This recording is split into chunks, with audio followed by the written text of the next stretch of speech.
បាទសួស្តីពុកម៉ែបងប្អូនជាទីមេត្រីបាទសូមស្វាគមន៍មកកាន់ Channel ទូងោថ្នាំស្នេហ៍ទាំងអស់គ្នាថ្ងៃនេះដែរដេជោសែនជ័យជាទូកនៅវត្តក្តីដូងបានរៀបចំផ្ងាហើយនឹងពោជ័រទឹកបាទនេះគឺជាសកម្មភាពរបស់ជាងដែលបានរៀបចំពោជ័រទឹកបាទពោជ័រទឹកនេះជាងកំពុងពោជ័របលិសថ្មីមកឲ្យខំលក់ឲ្យធ្វើទៅនេះឲ្យធ្វើបលិសម៉ែខាងនេះមានជាងធំមានភ្លេងរកភ្លេងហាប់រៀននេះ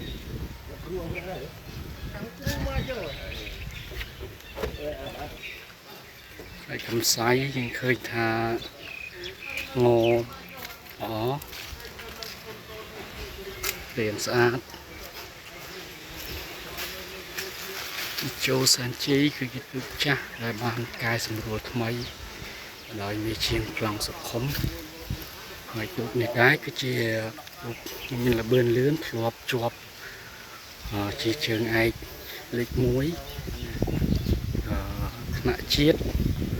ខេត្តលេខ1ទូកអមបរោះ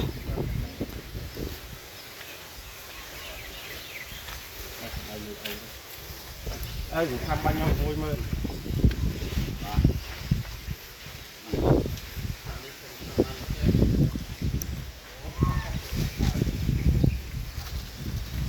នេះគឺជារំពេលៀនលយមកវែងស្អាត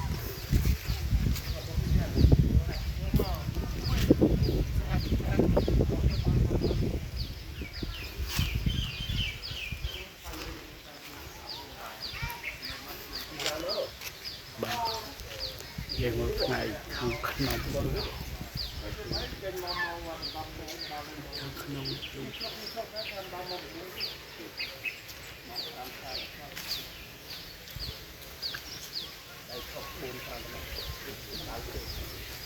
ទីខុសចាំមើលឲ្យមួយមនុស្សតែមិន45ក្នុងកំណៅខុសម្ដងកន្លះម៉ោងដល់7ម៉ោង45មកយកចាស់ចោលឡងចោលចង់ឆ្អិន45 ធម្មតាមួយមកទៅរូបមកចាស់ទៅរូបមក